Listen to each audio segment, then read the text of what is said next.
So, Hare Krishna, we are ready. We have in Golokadam, we have a WhatsApp group where we announce what is happening in the temple, and yesterday there was an announcement about who will give the lecture and who will sing today, and the persons who wrote the announcement wrote that I, Gorahari, will give the lecture, and she wrote Gorahari Prabhupada. Well, it's a little strange. I felt, what do I do with this? That's definitely a great mistake. But I was wondering, what should I speak about today? I was thinking of the topic of my lecture, and I thought maybe it was a subtle sign that I should also speak often speak about Prabhupada, but to dedicate the lecture to Prabhupada and the devotee association, the opportunity to be in contact with saintly persons. So we will read one verse from Bhagavad Gita, and I will need also my notes. Sorry. If you get the bag that is there behind the Hridanga, and maybe I could ask, maybe Ananga, can you, I'm sorry, the camera is not properly, no, the other bag behind. If you can just regulate that it's center. Yeah, I'll just move it. Yeah.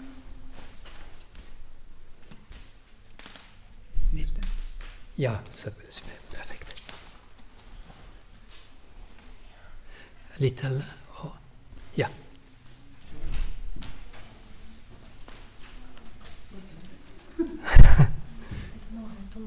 There is a huge space over my head, if you can. Okay. Good. Om Namo Bhagavate Vasudevaya.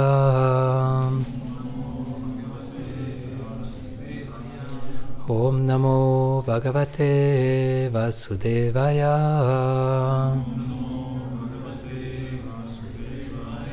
Om Namo Bhagavate Vasudevaya.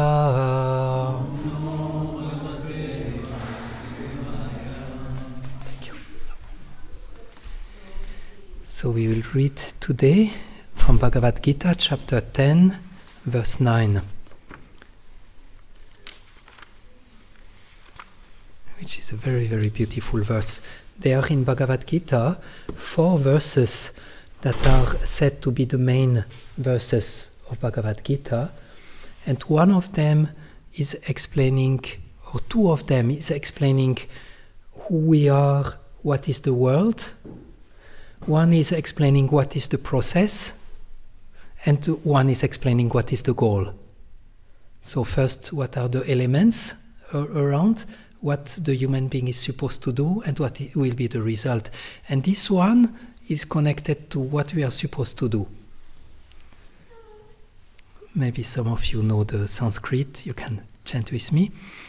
Mat Chitta Madgata Prana Bodhayanta Parasparam Katayantam Chamam Nityam Tusyanti Cha Ramanti Cha. So Lord Krishna is speaking to Arjuna on the battlefield. The thoughts of my pure devotees dwell in me.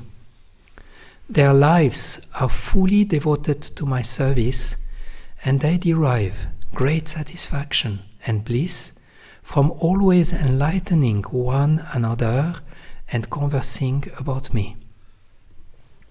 So we have a purport from Srila Prabhupada. Pure devotees whose characteristics are mentioned here engage themselves fully in the transcendental loving service of the Lord. Their minds cannot be diverted from the lotus feet of Krishna. Their talks are solely on the transcendental subjects. The symptoms of pure devotees are described in this verse specifically. Devotees of the Supreme Lord are 24 hours daily engaged in glorifying the qualities and pastimes of the Supreme Lord.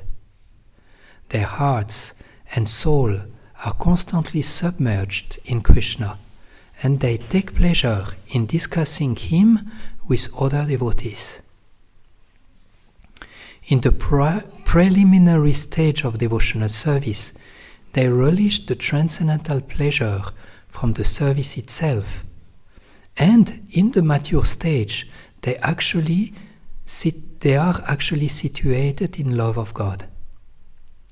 Once situated in that transcendental position, they can relish the highest perfection which is exhibited by the Lord in his abode.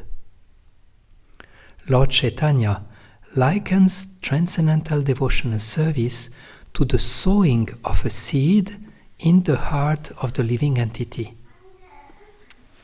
There are innumerable living entities traveling throughout the different planets of the universe, and out of them there are a few who are fortunate enough to meet a pure devotee and get the chance to understand devotional service. This devotional service is just like a seed, and if it is sown in the heart of the living entity, and if it goes on hearing and chanting, Hare Krishna, Krishna Krishna, Hare Hare, Hare Rama, Rama Rama, Hare Hare, that seed fructifies, just as the seed of a tree fructifies with regular watering. The spiritual plant of devotional service gradually grows and grows until it penetrates the covering of the material universe and enters into the Brahma Jyoti effulgence in the spiritual sky. In the spiritual sky also that plants grow more and more until it reaches the highest planet, which is called Goloka Vrindavan, the supreme planet of Krishna. Ultimately, the plant takes shelter under the lotus feet of Krishna and rests there.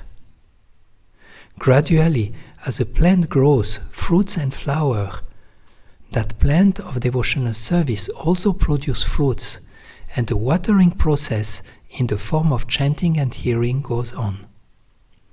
This plant of devotional service is fully described in the Chaitanya Charitamrita, Madhya Lila, chapter 19. It is explained that when the complete plant takes shelter under the lotus feet of the Supreme Lord, one becomes fully absorbed in love of God. Then he cannot live even for a moment without being in contact with the Supreme Lord. Just as a fish cannot live without water. In such a state, the devotee actually attains the transcendental qualities in contact with the Supreme Lord. The verse one more time. The thoughts of my pure devotees dwell in me. Their lives are fully devoted to my service, and they derive great satisfaction and bliss from always enlightening one another and conversing about me. Om Gyanati Mirandasya Gyananjana Shalakoya Chakshurum Miritam Yena Tasmei Shri Gurave Namaha. So in this verse we hear about the qualities of a very advanced soul, of a self-realized soul, or a pure devotee, how much he is absorbed into transcendental life. He is all the time thinking and remembering the Lord. Not even a moment pass without him remembering the Lord. He is fully absorbed, and he just relish to discuss about the activities and qualities of the Lord. This is very, very far away. We don't find many of them in the world. Many are like us, somehow on the path, on the way, trying to become a saintly person. But those type of persons are very, very rare. So I thought it's a good introduction to speak about Prabhupada, who was one of those very special souls who was totally absorbed in the spiritual dimension, but at the same time he was very much in this world. He was not lost in the spiritual world, but he purposefully was keeping himself in a level where he could actually deal very nicely with all living entities and helping all living entities to make progress on their spiritual journey. He was extremely caring for the welfare of everyone. Whoever he will meet, he will find a way that he could encourage them. And Prabhupada will say, fanning the spark. We all have like a spark inside of us. We all have some abilities or some qualities we can offer to the Lord or connect to the Lord. So Prabhupada could see the spark in everyone, and he was just fanning it so that the fire will grow and grow and grow. He was so extremely expert in always encouraging everyone on their spiritual path. And I have many stories I would like to share today about Prabhupada. And one of them is one disciple of Prabhupada. His name is Radhanath Swami. And Radhanath Swami was living in Vrindavan, which is the birthplace of Lord Krishna. And Prabhupada was there in Vrindavan. But Radhanath Swami liked Prabhupada. He will visit Prabhupada. Indeed, he will visit him every day. But he was like living still like a hippie, like a spiritual hippie, let's say like this. And he had still dreadlocks. And every afternoon, Prabhupada will give darshans. Some people will come and meet him, and many saintly people will come also to take advice from him. But during that time, no other devotee could be there. It was just Prabhupada and the guest. But Radhanath Swami always managed to be there. He was always there. Every afternoon he was there. And one day another one who was in charge of the other younger devotee came, and he saw Radhanath Swami was there with Prabhupada. So he said, hey, all the devotees, they should go out. They should sing and dance, but they should not be with Prabhupada. They should do service. And Radhanath Swami took his dreadlocks and he showed to the devotee and said, I'm not yet a devotee. And Prabhupada just smiled and just agreed that Radhanath Swami will be there. So all the devotees, the disciple of Prabhupada, they were encouraging this Radhanath Swami. They would say, you should now join the movement, you should travel, you should go back to the West, you should help us in the mission of Prabhupada, you should surrender. But Radhanath Swami said, no. I made a vow I will never leave Vrindavan. Never ever. And the devotees were saying, come on, this is stupid. You should accept Prabhupada as your spiritual master. You should serve him. But Radhanath Swami always said, no. I will not leave Vrindavan. Until one day, Prabhupada, after the lecture, will walk. And when Prabhupada will walk, everyone will offer respect to Prabhupada. And we learned in our tradition to really offer respect fully. We bow down. We go down on our knees. So Radhanath Swami was paying obeisances on his knees. And when he stood up, Prabhupada had just stopped in front of him and was looking at him with piercing eyes. I mean, those pure devotees have amazing power, amazing. And when they look at you, it's... And Prabhupada was extremely grave. And he looked at Radhanath Swami in his eyes, and Radhanath Swami explained it seems it was lasting for so long time. It was maybe 30 seconds, but I felt like totally naked. I felt he was seeing everything of me. And then Prabhupada said, since how long are you here in Vrindavan? And then Radhanath Swami said, oh no, now he will tell me I have to leave Vrindavan. So Radhanath Swami did not know and say, I'm here since 6 months. And Prabhupada made another break, and then he beamed a huge smile, and he said, Vrindavan is so wonderful. And then he left. And then Radhanath Swami said, when I heard that, I could see, Prabhupada could see my heart, he could see my desire, and he did not say, no, you should go to the West, you should surrender. He just went along with me, knowing what is my attachment. And he said, when I understood this, I was ready to leave Vrindavan. I was ready to do everything for him because I understood he can really understand my heart. So this is the power of the pure devotee.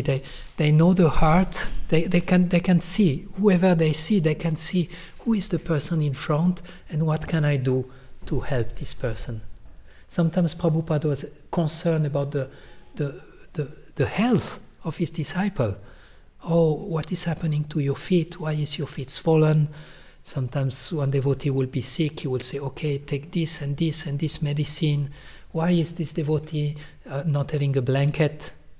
Like we had recently Mandakini Mataji, disciple of Prabhupada. And she had an association with Prabhupada and they were walking, morning walk. And at that time, when Prabhupada would walk, there were just few devotees, like 4 or 5 devotees who would walk with Prabhupada. And at that time, they had many misconceptions. And one of the misconceptions was, when Guru will tell you something, it will be like the enlightenment, immediate enlightenment. When he will speak to you, it will be the enlightenment. So she had this conception and she was walking with Prabhupada and few other devotees were there. And then suddenly Prabhupada stopped, looked at her, and then she felt, now it comes. And then he looked at her and said, do you feel cold? And she felt, oh no. She was waiting for the big thing. But Prabhupada was showing, I'm caring for you. You are my daughter. I want to care for you. So even being in such a high state of consciousness, he was always concerned for the devotees and their welfare. He was very much in the earth, while fully absorbed and fully engaged into spreading the glories of the Lord and helping others to make a step forward in their life. I would like to share a very nice quote. This is from Srimad Bhagavatam 11th Canto that shows what happened when we are in the association of such a great soul. Just as a cold, fear and darkness are eradicated from one who has approached the fire, so dullness, fear and ignorance are destroyed for one engaged in serving the pure devotee of the Lord. Very beautiful. When we go close to the fire, cold is going away, fear is going away, darkness is going away. It feels very nice next to the fire when you're in the middle of the night in the somewhere. So when we are close to such a devotee, we are free from dullness. We become alive, free from fear and ignorance.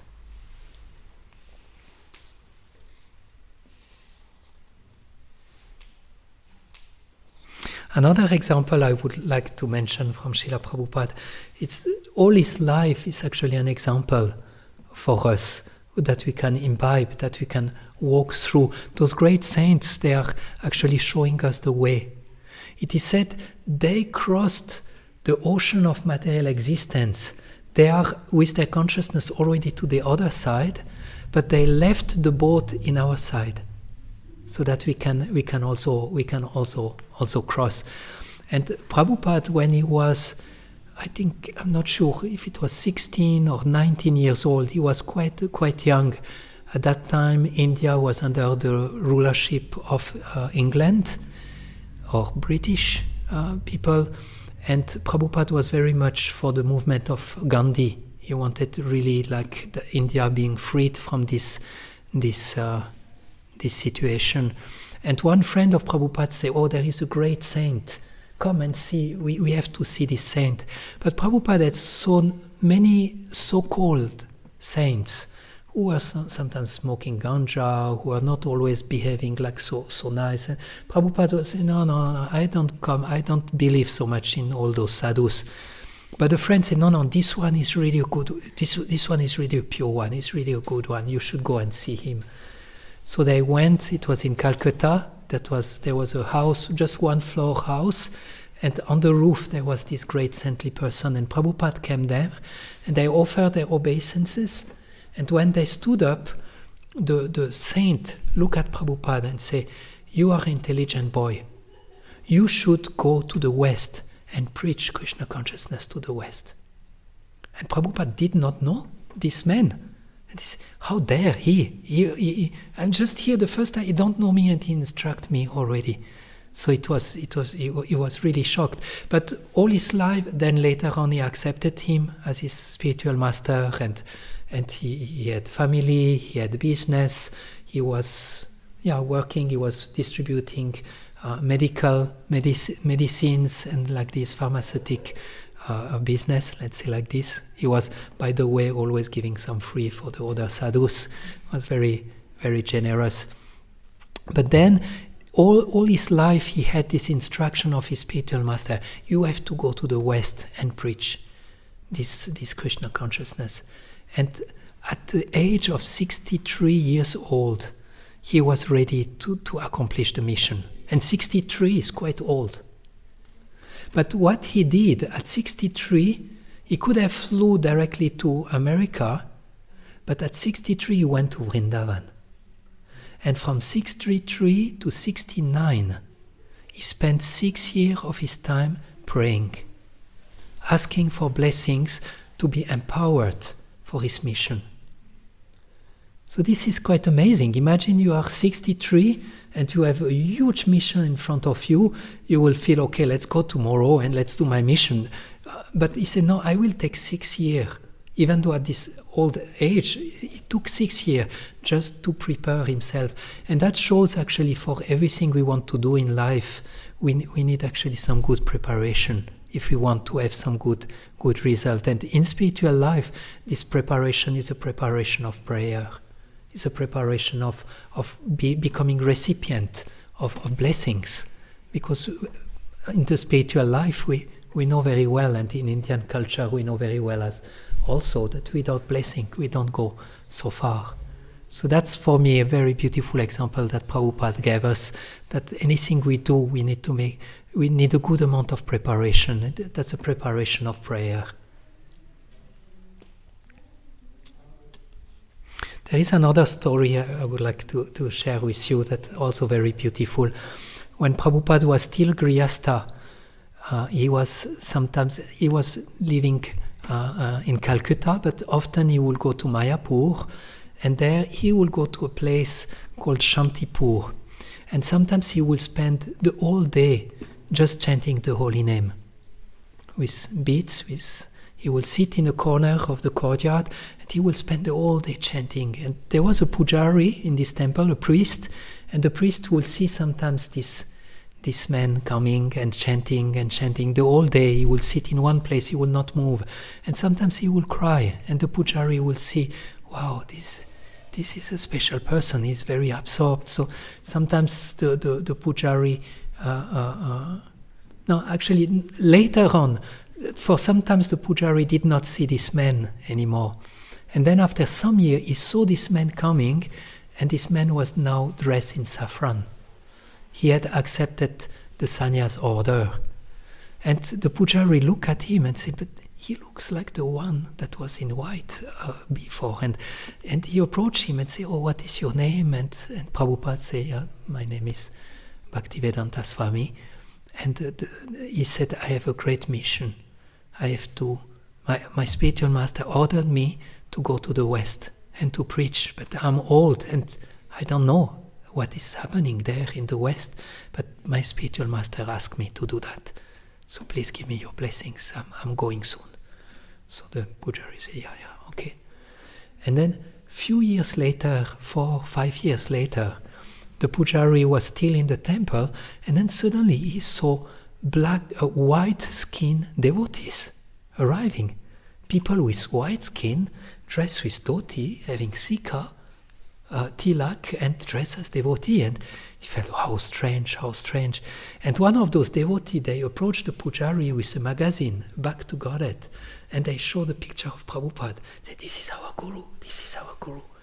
And the pujari looked, and he had tears in his eyes. He remembered, this was the man who was coming to sit in my courtyard. This is the one who was chanting here. His mission is successful.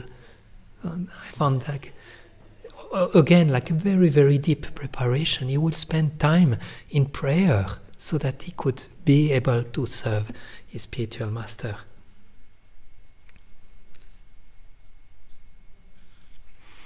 Another story showing how he's caring so much for his devotees or his disciples. It was in the New Vrindavan, that was in America, and one devotee had received from his mother a very beautiful pullover, woolen pullover, saffron pullover, very, very beautiful. And he received this pullover and he said, "Oh, this is too beautiful for me." Because at that time they were living, it was like a farm. It was very, very austere. They did not have flowing water. They would break the ice to get water and take some shower, and it was very, very difficult situation, and often there was dirt and things like this. So the devotee said, "I cannot take this beautiful pullover, I will give it to Prabhupada." So after some times when Prabhupada was close by to this temple, this devotee was traveling to see Prabhupada and offer this pullover that he had received from his mother. And at that time there were a lot of devotees, and not everyone was allowed to come close to Prabhupada. There were many, many sannyasi, great devotees who were there. And one day he said, "Okay, I will risk my chance." So he just came into the place where Prabhupada was, and he just went directly to Prabhupada. And everyone was looking at him. "Hey, who is this one? Who is this one?"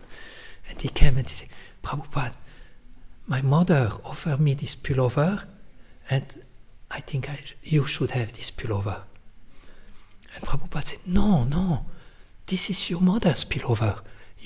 I cannot have you. The gift is for you. You take this pullover. You wear this pullover. And the devotee said, "I was so frustrated. I wanted Prabhupada to have this pullover." So he started to have tears and said, "Prabhupada, please, I want you to have this. Please accept, please take. I want you to have this pullover." And Prabhupada waited a few minutes and said, he nodded with his head, and then he took off his own pullover that had some button, like a small jacket. He took it over. He said, "Okay, I accept the pullover of your mother, but please accept my pullover in exchange." And that's very, very, very beautiful. The sensibility of Prabhupada. How could he take the pullover that was meant for his disciple? He felt it's not all right. But then he saw, I have also to help this disciple. He wants so much me, so I give him my pullover back. So Prabhupada wanted always to see what is the best for his disciple, for devotees, for everyone. And one time there was a very interesting meeting. The disciple of Prabhupada, they will get many people, sometimes, people who were very high in the society, doctors and so on, and they will bring them to meet with Prabhupada. And one day they brought a man who was in sociology, a professor of sociology or something like this. And this person was extremely well dressed, very, very, everything really paka. And they had a discussion, and Prabhupada was explaining how in spiritual life, for those who are sincere in making spiritual progress, that sex life should be reduced or even bring to zero. And this man was saying, "Oh, no, sex life is very good. I'm not going to stop anything like this," and so on and so forth. They had debate on this, and Prabhupada was trying to explain him. And then after sometimes the man say, okay, this is your opinion, I have my opinion, that's it. And Prabhupada understood, okay, I cannot convince him like this with argument, but he thought I should give him some prasad. Prasad is the food that was offered to the Lord, which is very, very powerful, has a very strong power. And so Prabhupada said to his disciple, "Bring him some prasad." So they came and they had a rasgulla. So I guess more or less every one of you know what is a rasgulla. It is like a sweet ball, like around this like cheese, and inside of this there is juice, sweet juice. And when you bite on it, often the juice, the best is you put it immediately in the mouth fully, and then the juice get in the mouth. If you bite on it, most probably the juice is falling everywhere. So they came and they just dropped rasgulas on the hand of this very nicely dressed sociologist. And they were saying goodbye. So he was saying, okay, thank you, Swamiji, for the meeting today, and I will think of what you have said. And as they were saying goodbye, the juice started to flow between the hands, between the fingers. So he tried to balance the ball, but then it was starting to flow on the arm, the forearm, and he was struggling with his ball, and Prabhupada looked and said, "Eat it," and the man just bite on it, and half of the juice flew everywhere, and the man was, even though he was just so nicely dressed, and you could see like very, very paka, but the man started to laugh. And he started to say, "Oh, it's so delicious, Swamiji. Maybe I can take one home with me." And anyway, I found the story like very humoristic.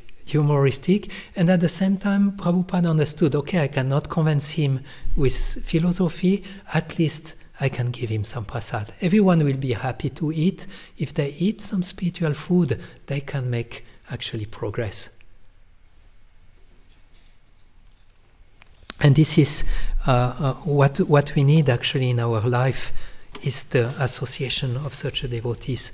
It is said they are like walking sticks.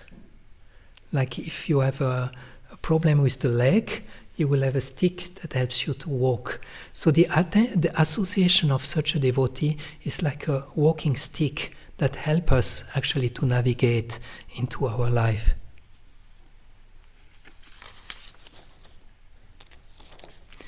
The association with those devotees, they are protecting us from illusion. When we are in the association with such a people, all illusion is gone. We are connected totally to the truth. There are a few quotations also that I would like to mention. One is Madhvacharya, which is one of the great stalwarts of the Madhva Sampradaya. He made a commentary on Vedanta Sutra, and there he writes, "Worship the devotee of the Lord, serve them and hear from them, for they will protect you." And Narottam Das Thakur, also another great saint, said that unless one serves the Vaishnavas, one cannot get liberation from the material clutches. So we know how powerful the illusory energy of the Lord is, but in the association of those devotees, or in serving them, or in being close to them, this illusion will be removed. We had this beautiful example in the verse we were reading of the seed that is planted in the heart of the living entity and that is growing by spiritual practice. And sometimes the seed needs to be also planted in good earth, so that it fructifies. And this good earth is actually the attitude, or the inquiring attitude of the living entity, according to how much we are interested to spirituality, according to how much we are looking for an alternative in life that will give substantial pleasure to our life, that will make actually a favorable ground for the seed of bhakti to grow. And therefore, when we have the opportunity to be close to such saintly persons, there are few things that are advised to do. And one is actually to ask questions, to have good questions. How can I move forward in my journey? Where are blockages maybe on my path that I could overcome? We should have some interest, some eagerness, being respectful and serving those devotees and getting their grace. It's actually extremely powerful. Just sometimes to see one of those persons, it's very, very touching to the heart. And I would like to end by telling you a last story. It was in America. I don't know which temple it was exactly, but it was like a Sunday feast, like we have now here. And it was the end of the lecture. Devotees and guests were moving around. They were going for the next step of taking prasad. And the devotee who had given the lecture was still sitting there, and few devotees were discussing. And then someone come in the temple who just arrived and come toward the murti of Prabhupada, the deity of Prabhupada, and stand there like this, and then start to cry. And really like a moving crying. Yet the devotee saw that, and he came to him and said, What's happening to you? Let's go outside. Please explain me what is the matter. And this person say, I was meeting Prabhupada. It was in King Square Park.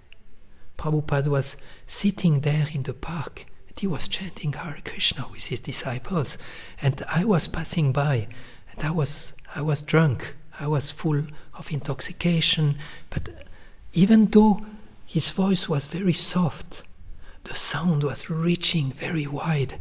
And I came to him, and he looked at me, and seeing the state of intoxication I was, he told me, you are not on the right path. You should change your life. And he said, as long as the Swami was there in this part of New York, everyone was speaking about God.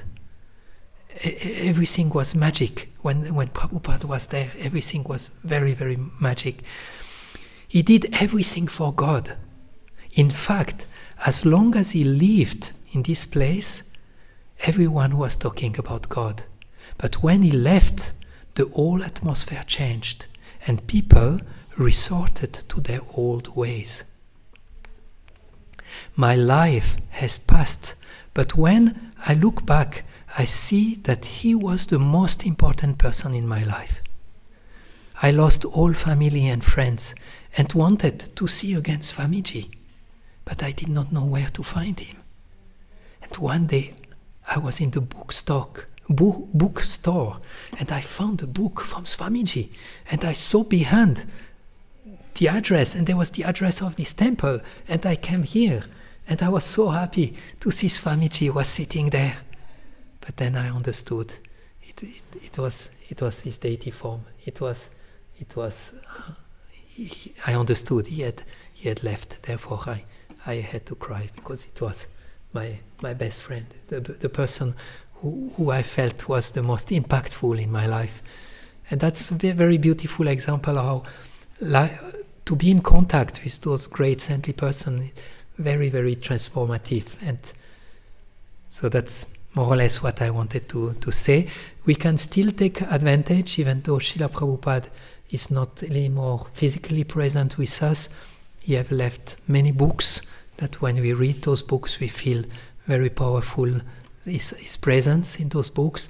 And they are very beautiful videos that we can find in YouTube. If you type Prabhupada Memories, you will find hours and hours and hours of videos of disciples who speak how they experience Prabhupada. Most of those stories I was telling you today were coming from these memories of disciples explaining how it was in the association of Prabhupada. And this gives us a lot of strength. This gives us a lot of guidance and a lot of enthusiasm to really move forward in life. What is life worth if when we come to old age we are just grumpy people? I was visiting my father recently, who is now getting up to the 70s or something like this, and he was saying so many of friends of me or are just grumpy and complaining about this and complaining about that. This is not the goal of life. The goal of life is, as old we become, as self-realized we'll become, as gentle, as kind, as compassionate, as tolerant, as humble. This is actually the real journey of life. Otherwise, what's the use if we just get old and grumpy and just leave our body like this? It's just not making any use. Therefore, it's very important for all those who can to actually take up a process of making progress in his own life and going to move forward, becoming a good person. And eventually, one day a devotee, eventually one day a self-realized devotee, so that you can help other people to make their journey, the real journey. You know, there was John Lennon. I think you might have heard John Lennon. When John Lennon was at school, the professor said, now you all write down what you want to do when you are grown up, when you are at 16 years old. What do you want to become in your life? And everyone was thinking, and some said, I want to become doctor. Some they say, I want to become driver, taxi driver, or something like this. But John Lennon had written, I want to become happy. And the doctor said, the professor said, no, the question was different. It was, what do you want to become? They said, yeah, I want to become happy. And this world has such a strong and powerful illusion that just make us the whole conception of what success is actually a lie. One will tell you, you will be successful when you will be beautiful. You will be successful when you have a lot of money. This is all a lie. This is not the real key of success. The real key of success is there in self-realization, in understanding who we are, in understanding the purpose of life, and in becoming a carrier of love, carrier of light for the world, and helping the world actually to get in the proper way. And all that, we get it from the devotees, nowhere else. Those devotees are carrying this message, are carrying the importance, the urgency of the living beings to get good, to become good people, and to help others to become good people, and to get out of this illusion, this lie, all those lies that keep us in illusion. Okay. Thank you. I don't know if you have any questions, any comments, or anything you'd like to add.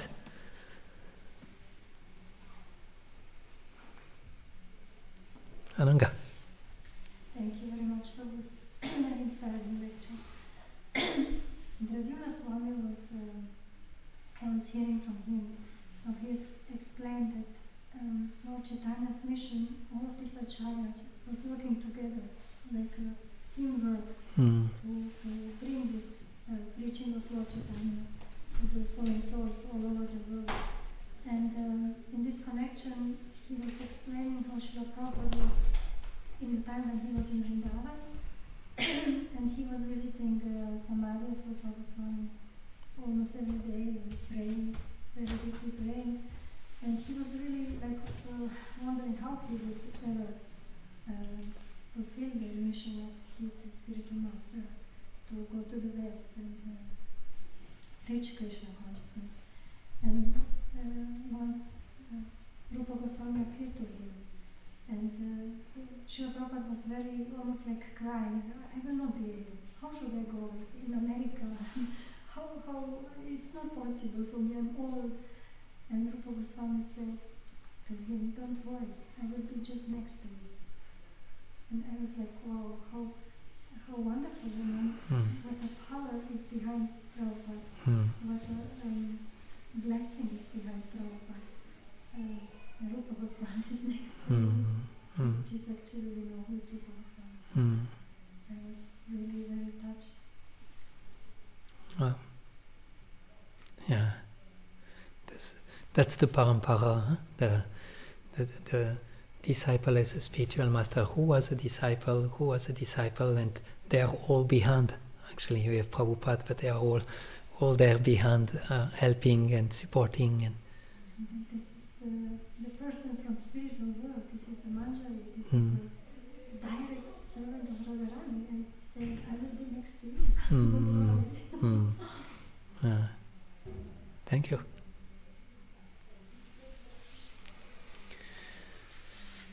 Okay. Then I would suggest we have still a little bit time. Prasadam will be, or holy food will be served at 3 o'clock in 10 minutes. I would suggest that maybe if you like, for those of you who like, we can sing a little bit more, but we can do it in a standing way, little, so that our legs get a little smooth. And we can try to remember Prabhupada, we can try to remember great souls by whom we got the chance to get connected to spiritual life. Srila Prabhupada ki jai.